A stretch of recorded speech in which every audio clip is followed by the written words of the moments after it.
আশা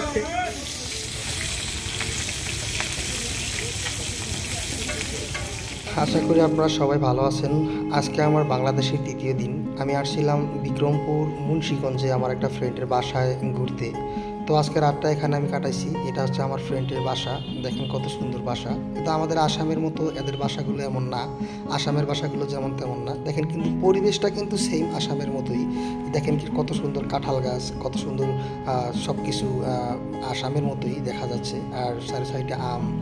আর একটা জিনিস আসলে বাংলাদেশে আমি গ্যাস করলাম, বাসা বাড়িগুলো একটু আলাদা, তাছাড়া পরিবেশ একদম বাংলাদেশ একদম আসামের মতো। বাংলাদেশ বলে বোঝা যায় না। আমি যখন ঘুরতাম তখন ভাবছিলাম যে আমি আসামে আছি, আমি মনেই করতাম না যে আমি আসলে বাংলাদেশে।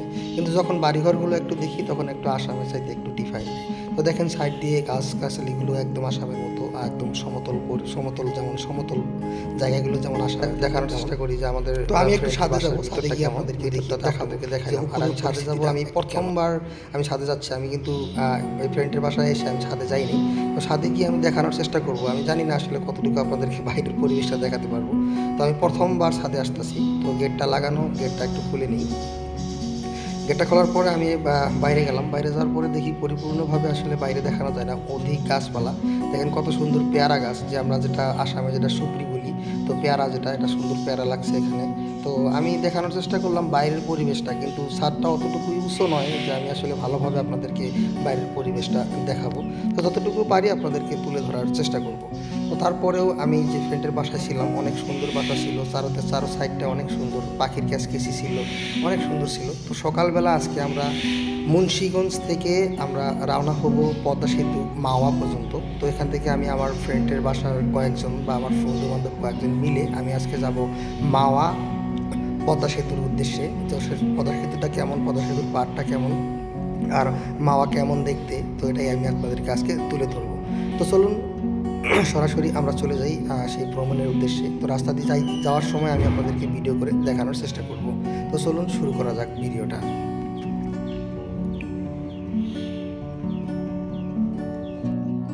তো বন্ধুরা, ফাইনালি আমি টেম্পো নিয়ে, টোটো নিয়ে আমি কিন্তু অলরেডি বার হয়ে গেছি।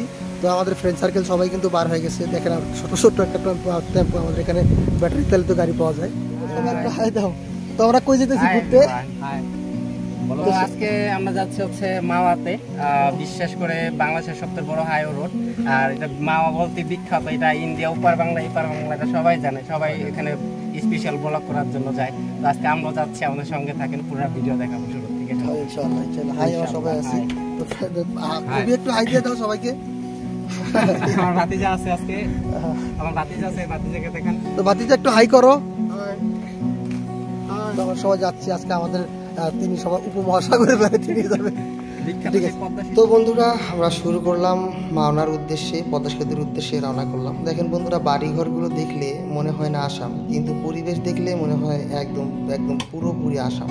দেখেন এখন কিন্তু এই মুন্সিগঞ্জ বিক্রমপুর, এটা যেমন আমাদের কলকাতার যেমন ওয়েস্ট বেঙ্গল যেমন আলুর জন্য বিখ্যাত, তেমন কিন্তু এই বাংলাদেশের এই মুন্সিগঞ্জ বিক্রমপুরটা কিন্তু আসলে আলুর জন্য বিখ্যাত। যত বাংলাদেশের সবচেয়ে বেশি পরিমাণের আলু এখান থেকেই চাষ করা হয়। আমি যখন আসলে বাংলাদেশে সার্ভাইভ করতেছিলাম, বাংলাদেশে ঘোরাঘুরি করতেছিলাম, তখন কিন্তু ইলেকশন চলতেছিল। তার জন্যই দেখতেছেন মাঝে মাঝে জায়গায় জায়গায় সব জায়গায় কিন্তু পোস্টার। তো তারপরেও দেখেন রাস্তার সাইড দিয়ে কত সুন্দর আমের বাগান। আর আমাদের আসামের যেমন ছোট রাস্তাগুলো যেমন ব্লক রাস্তা করা হয়, এখানেও তেমনই আসলে ব্লক না, এখানে আসলে যে পিচ রাস্তা করা হয়েছে। তো আমি আসলে বাইরে দিয়ে টোটো দিয়ে যাচ্ছিলাম, আর বাইরের পরিবেশটা আপনাদেরকে ভিডিও করে দেখানোর চেষ্টা করছিলাম। তো আমি বলেছিলাম, এই দেখেন রাস্তার সাইডে যেমন দোকানগুলো, আর রাস্তার সাইডে যেমন ধরেন ইলেকশনের সময় যখন যেভাবে আমাদের আসামে যেভাবে কাউন্টার বানানো হয়, যেভাবে অফিস বানানো হয়, সেই এভাবেই কিন্তু এখানেও কিন্তু কাউন্টারের সামনে অফিস বানানো হয়েছে। তো দেখেন চারো সাইডটা একদম একদম আসামের মতো। খালি দেখছেন যেগুলো বাড়ি ঘরগুলো, এগুলো কিন্তু একটু আলাদা, আসলে টিনের ঘর, আর একটু কেমন জানি একটু আলাদা ধরনের বাড়ি ঘরগুলো। তার বাহিরে আপনি একদম বাইরের পরিবেশগুলো কিন্তু একদম আসামের যেটা ফ্লেভার, এটাই কিন্তু আপনি পাবেন। এখন কিন্তু মুন্সিগঞ্জে আলুর ক্ষেত নাই, এখন কিন্তু আপনি সাইডে দেখবেন ভুট্টা বা অন্যান্য ধরনের যেগুলো সবজি পণ্য, এগুলো। এখানে যে সাইনবোর্ডটা দেখতেছেন, এটা হচ্ছে মুন্সিগঞ্জ বিক্রমপুরের সবচেয়ে বড় মাদ্রাসা। এখানে আনুষ্ঠানিকভাবে এখানে অ্যারাবিক পড়ানো হয়। আমাদের আসামে কিন্তু এটা বর্তমান বন্ধ। এখানে সরকারিভাবে কোনো মাদ্রাসা আমাদের আসামে নেই, কিন্তু বাংলাদেশে কিন্তু এখনও এটা প্রচলিত। তো এখানে আনুষ্ঠানিকভাবে বা সরকারিভাবে কিন্তু এখানে অ্যারাবিক শিক্ষা দেওয়া হয়, মাদ্রাসাতে শিক্ষা দেওয়া হয়। এখানে দেখছেন এত বড় একটা বোর্ডিং, তো এটা মুন্সিগঞ্জ বিক্রমপুরের সবচেয়ে বড় মাদ্রাসা। তো একটু পরেই তার সামনেই আপনারা দেখবেন বিক্রমপুর সবচেয়ে একটা কলেজ। এখানে দেখেন তার সামনাসামনি দেখবেন বিক্রমপুর কলেজ। তো এখানে উচ্চ শিক্ষা করার জন্য মানুষ এখানে পড়াশোনা করে। তো বন্ধুরা, আমি আস্তে আস্তে কিন্তু শহরের দিকে রওনা হচ্ছি। এখানে এখন আমার সামনে শহর পার হবে। তো শহরগুলো একটু ঘনবসতিপূর্ণ বা গাড়ি ঘোড়া দিয়ে একদম লোড। তো শহরের ভিতরে ঢুকলে একটু নার্ভাস ফিল মনে হয় আমাদের আসামের মানুষের জন্য। আমাদের আসামটা যেমন ফাঁকা বা গাড়ি ঘোড়া কম, মানুষের জনবসতি কম, কিন্তু আমাদের এখানে কিন্তু বাংলাদেশ কিন্তু এমনটা নয়। বাংলাদেশ খুবই ছোট একটা দেশ। এখানে জনবসতি বহুল একটা দেশ। এখানে খুব মানুষের ভিড়াভিড়ি বা গাড়ি একটু বেশি, বা লোক লোক লোকসঙ্গ লোক সরি আসলে এখানে মানুষের ভিড়টা একটু বেশি, মানুষের সমাগমটা একটু বেশি। তো বন্ধুরা, আস্তে আস্তে আমার ব্লকে লেগে থাকুন। আমি আস্তে আস্তে মাওয়ার দিকে রওনা হচ্ছি। তো একটু পরেই আমি আসলে বাংলাদেশের সবচেয়ে বড় হাইওয়ে যেটা রোড, পদ্মা সেতু রোড, সেই রোডে আমি উঠবো। তো বন্ধুরা, এখানে আমি আসলাম। এখানে আসার পরে আমি আসলে আমার ফ্রেন্ড এখানে এই দোকান থেকে বিকাশে টাকা উঠালো। তারপরেই দেখি সামনে আমার বন্ধু বলল, দেখো বা হুসাইন, এখানে দেখো সবচেয়ে আমাদের বিক্রমপুরের সবচেয়ে বড় হসপিটাল এটা। এখানে সামরিকভাবে সবাই চিকিৎসা করা হয়। তো যাইতে যাইতে হুট করে আসলে আমাদের বৃষ্টি চলে আসলো। তো বৃষ্টির ভিতরে আমরা আসলে টোটো নিয়েছিলাম। তো টোটো নিয়ে যাওয়ার সময় আসলে আমরা ভিজে যাচ্ছিলাম। তারপরে আমার ফ্রেন্ডদের বললাম যে ভাই একটু দাঁড়ানোর পরে বৃষ্টিটা কমলে তারপরে যাব। কিন্তু প্রচণ্ড গরম ছিল। তারপরে বৃষ্টিটা আসলে আল্লাহর রহমত হিসাবে আসলে গ্রহণ করে নিলাম। তো বৃষ্টিটা পড়ার পরে আমাদের জার্নিটা আরও বেশি ভালো হলো, ঠান্ডা হলো। তো বৃষ্টি ছাড়ার সাথে সাথেই আমরা আবারও রওনা হলাম। রওনা হওয়ার পরে দেখেন সামনে আমাদের বাংলাদেশের সবচেয়ে বড় যেটা রোড, পদ্মা সেতু হাইওয়ে রোড, এই রোডে কিন্তু আমরা এবার উঠব। তো এখানে দেখেন অনেক ভিড়, অনেক টোটো। এখানে অন্য গাড়ির সংখ্যা খুবই কম, আপনি ব্যাটারি চালিত গাড়িগুলো একটু বেশি করে দেখবেন। তো বন্ধুরা, আমার ব্লকে লেগে থাকুন। আমার ব্লকে লেগে থাকলে অবশ্যই আমি যতটুকু সম্ভব আপনাদেরকে পদ্মা সেতু আর মাওয়ার যেটা মনোমুগ্ধকর দৃশ্য, এই দৃশ্যগুলো আপনাদের দেখানোর চেষ্টা করব। তো বন্ধুরা, আমার ব্লকে লেগে থাকুন। আশা করি আমার ব্লকে লেগে থাকলে আপনার ভালো লাগবে।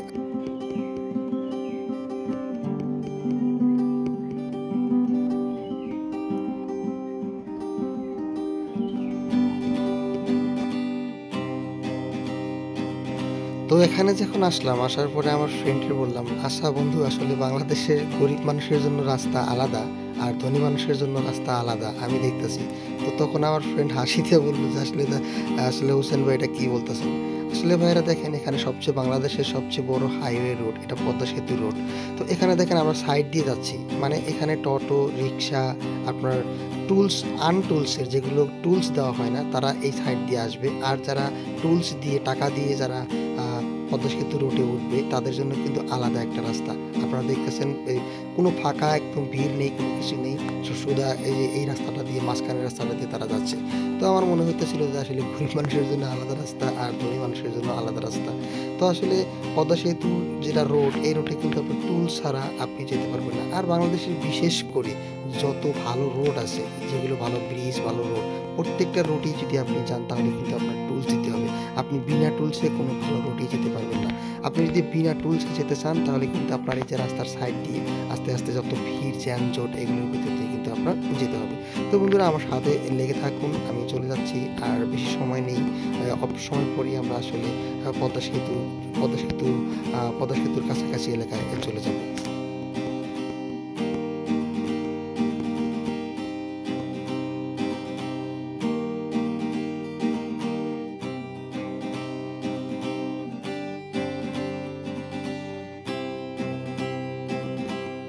পদ্মা সেতু পাওয়ার কিছু দূর আগেই আপনারা দেখবেন সুন্দর একটা রেস্টুরেন্ট। এখানে এসে আপনারা কিন্তু খাইতে ভুলবেন না। এখানে আসবেন, অবশ্যই মনোমুগ্ধকর প্রাকৃতিক দৃশ্যের ভিতরে বসে কিন্তু খেতে পারবেন। খুবই এ ক্লাস একটা হোটেল। অবশ্যই আপনারা এখানে এসে খেয়ে যাবেন আর মিস করবেন না, পদ্মা সেতু পাওয়ার কিছু দূর আগেই। তো আমরা কিন্তু পদ্মা সেতু অলরেডি পেয়ে যাব। তো বন্ধুরা, এখান থেকে ফাইনালি পদ্মা সেতু শুরু হয়ে গেল।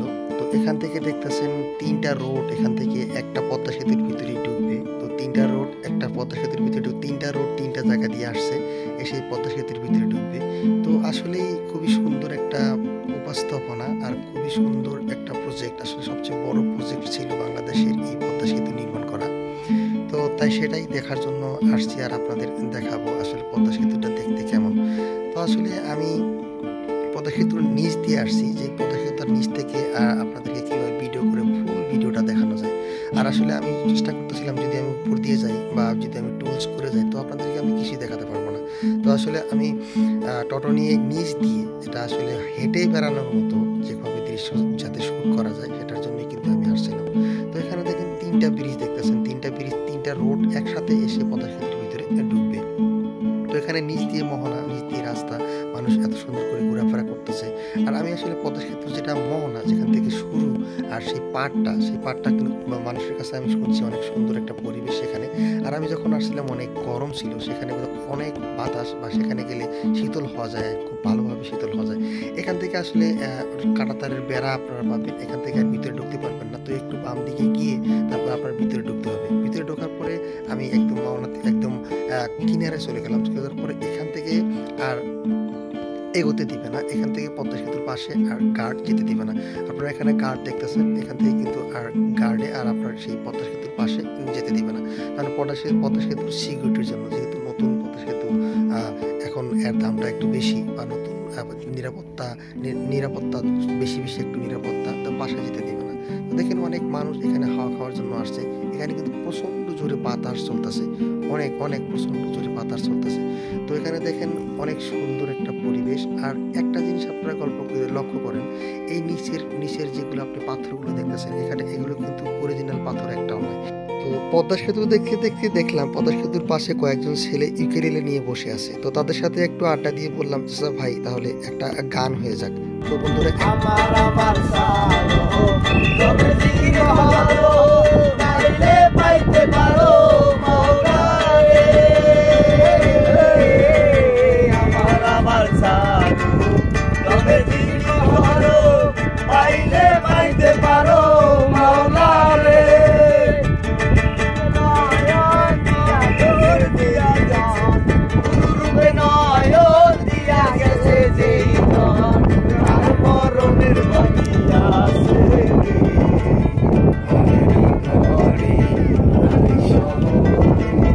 আল্লাহ রাসূল বিরাজ করে আমেরি করে আল্লাহ রাসূল বিরাজ করে বাকি মদিনা খুঁজিলে মেলে না খুঁজিয়া রয়া বোর দিলে বাকি মদিনা খুঁজিলে মেলে না খুঁজিয়া রয়া বোর দিলে দেখিলে ছবি পাগল হবি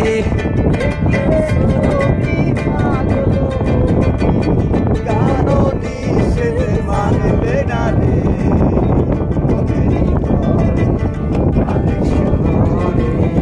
আল্লাহ রাসূল বিরাজ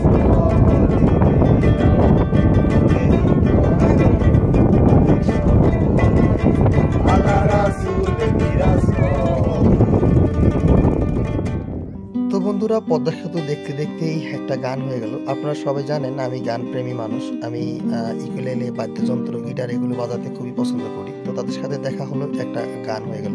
তো বন্ধুরা এবার কিন্তু আমাদের পদ্মা সেতু দেখা শেষ, কিন্তু এবার এই পদ্মা সেতু হওয়ার আগে যেই মানুষগুলো যেখান থেকে যেখান থেকে লঞ্চ করে এই নদী পারাপার হয়েছিল সেখানে আমরা যাব। সেখানে যে আমরা অবশ্যই কিংবা কিছু খাবো।